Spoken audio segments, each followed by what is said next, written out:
Violence के खिलाफ सब हैं, सब लोग चाहते हैं कि पीस से रहे, अमन से रहे सर। जाहीर एक गोष्ट अशी आहे की काश्मीरमध्ये हिंदू आणि मुसलमान असा भेद करणं नवीन नाही आहे, म्हणूनच पंडितांना तिकडनं हुसकावून लावलं आणि पंडितांना ते सोडून खाली यावं लागलं, तिथली घरं दारं सगळं सोडून.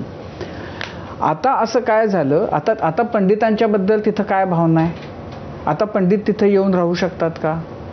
नाही, एक ही जे 90sची 89-90sची जी गोष्टी आहे सर, हे काश्मीरच्या स्थानिक लोकांनी तेव्हा आजही तुम्ही बघितलं बडगाममध्ये आजही ते मंदिर आहेत, आजही काश्मीरी लोक ते तेव्हा पंडित तिथे बाहेर गेलेले नाही आहेत, आमच्या जवळच राहतात, ते मंदिर आहेत, शिव मंदिर आहेत. तर हे आत्ता तेव्हा तो काळ तसा होता की तेव्हा ती इन्सर्जन्सी झाल्या होत्या, तेव्हा ते घटना घडली, काश्मीरचे पंडित बाहेर पडले होते तेव्हा. पण आत्ता त्यांची जागा तिथं आहे, त्यांची घरं आहेत, त्यांचं सगळं मालकी जी त्यांची होती ती तिथंच आहेत. तर आता यायला लागलेत सर परत, अजूनही त्यांना आम्ही मोस्ट वेलकम करतोय. हो येतात आहे सर. जैसे बड़गाम में भी अभी भी बहुत सारे मंदिर है, शिव जी का मंदिर ना मंदिर वगैरह जो है वो ठीक है, पण जे गेले त्यावेळेला जेव्हा त्याही वेळेला असेच काही मुठभर अतिरेकी होते ज्यांनी त्या हिंदूंना पंडितांना तिथनं हुसकावून लावलं. आणि मग त्यावेळेला तर अशा जाहीरपणानं बोललं जायचं की फक्त तुम्ही मुली बायकांना ठेवा आणि बाकीच्यांनी निघून जा किंवा सगळ्यांनी निघून जा, नाही तर गोळ्या घालू.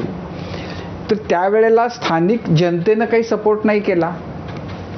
त्यावेळेलाही दहशतवादी मुठभरच होते, पण त्यावेळेला त्याच्या विरोधात आले नाहीत. तो काळ आता बदलला, त्यावेळेला वातावरण वेगळं होतं वगैरे सगळं खरं आहे, पण काश्मीरमध्ये हे एकदा होऊन गेलेलं आहे.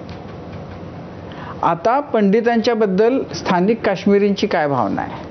नाही, पंडितांच्या बद्दल आता स्थानिक काश्मीरींची भावना आहे सर, त्यांनी आला पाहिजे, त्यांची जागा आहे त्यांच्याबद्दल. म्हणजे कधी नव्हता तो, एक फेज होता, पण आत्ता तरी तसं काही नाहीये. त्यांना आम्ही कधीही आले, कधीही त्यांच्यासाठी ते त्यांचा जो काय आहे तो त्यांची जागा आहे, त्यांचं आहे, त्यांना मोस्ट वेलकम एनी टाइम, त्यांच्याबद्दल काहीच नाही. अच्छा, ज्यावेळी हा हल्ला झाला त्यावेळी एक दावा असा केला जातो कि जे दहशतवादी गोळ्या घालत होते ते असं म्हणाले कि आप लोगों ने यहाँ पे आतंक मचा के रखा है. तर किस प्रकार के आतंकी वो बात कर रहे थे? उनके नज़र में क्या चुभ रहा है? वहाँ का टूरिज्म, वहाँ का विकास क्या चुभ रहा है उनके नज़र में?